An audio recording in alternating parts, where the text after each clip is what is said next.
Landry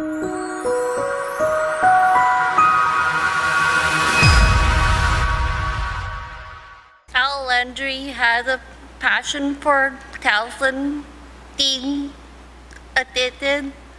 His purpose in life is to serve. He's living proof that people can recover. With great purpose, ladies and gentlemen, Landry.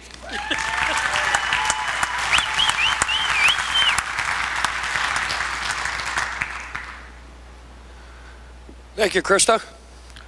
Krista's an inspiring story all unto herself. Good evening, ladies and gentlemen. My name is Al, and I'm an addict.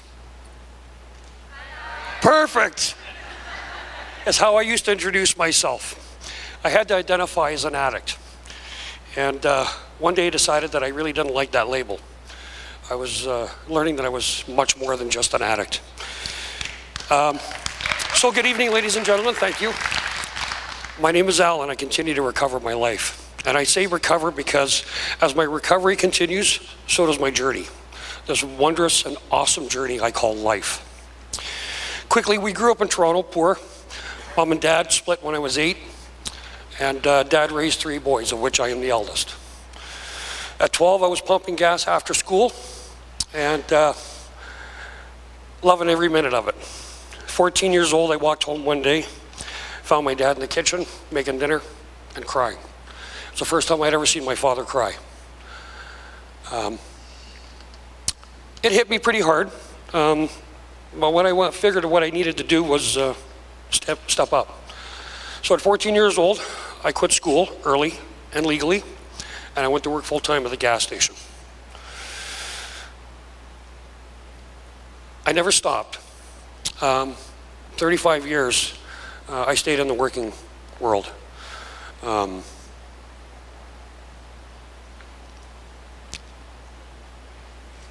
Sorry, I have to relate to my notes. I do apologize. So naturally, I left school early at 14. Went to work full-time at the gas station, 35 years. At work, I paid attention, I listened, I paid respect, and I paid attention. I learned. And I found work in the transportation industry as a driver, a dispatcher, a warehouseman, dispatch supervisor. I worked for CP Rail, Rider Dedicated Logistics, the Rosedale Group, and the TTC. I met a girl, fell in love, got married, had kids, bought a house, life was good. But for those 30 years, I also fed and maintained a cocaine addiction.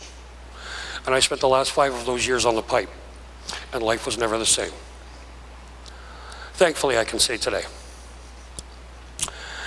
I lost a lot, we lost a lot. We managed to keep the house, but the loss of relationships was pretty costly, and I was finally ready for help. So, in 2006, I went to detox, withdrawal management and treatment, and that was the second time I ever saw my father cry. Upon completing treatment, I had to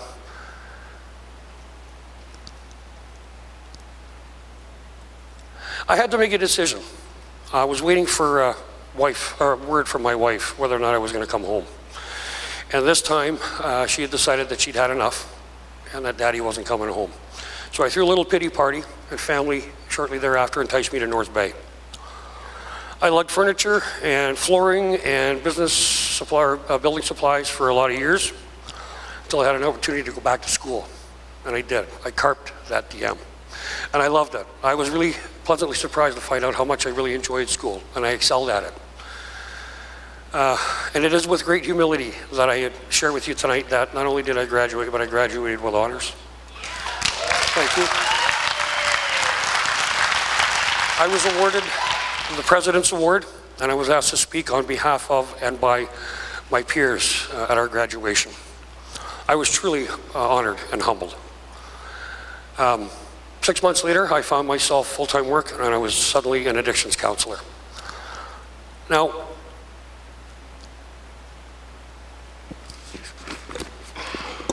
I do apologize.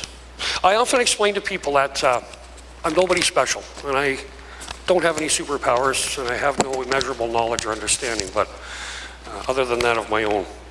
But I do realized that what I did understand was that change was necessary, and it was inevitable.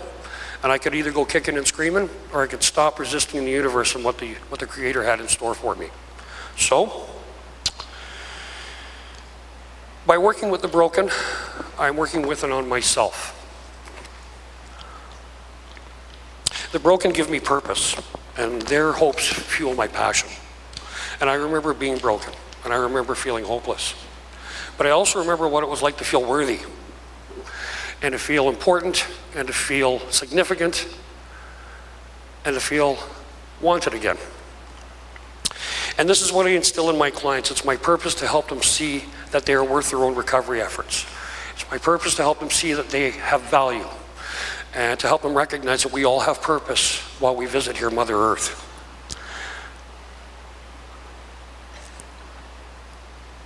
Our job is to discover that purpose, and that gift is ultimately to be given away.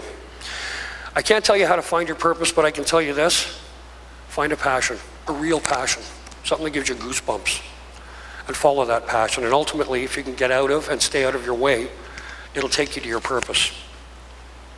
Now, I know I'm a few slides behind, but you saw some images of some former clients who, like me today, still continue to recover their lives, and yes, I do have their permission, enthusiastically. Today, I live life fully. I live in the present moment, the here and now.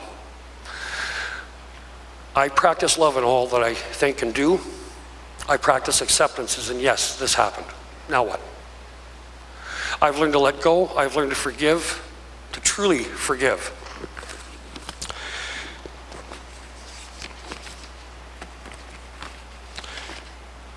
I've reconnected with my Creator and the Mother Earth and all that they provide. And when I smudge, I thank the Creator, Mother Earth, and I thank my worldly mother and father. And I thank my ancestors and my angels and my spirits that guide and protect me every day. And I thank those that we've lost to mental health and addiction. Today, I've repaired the relationships I have with my ex-wife, Sharon, to whom I give much credit, and my daughters, Nicole and Caitlin. And my message to you guys today is that if I can come from a 30-year cocaine addiction and start my life anew and make something of myself where I can stand up here before you today and possibly, hopefully, plant a seed in a fertile mind, that I hope you know that the possibility exists in you also.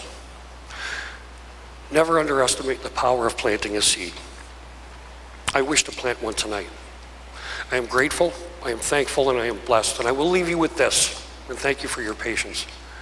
How many addictions counselors does it take to change a light bulb? Just one.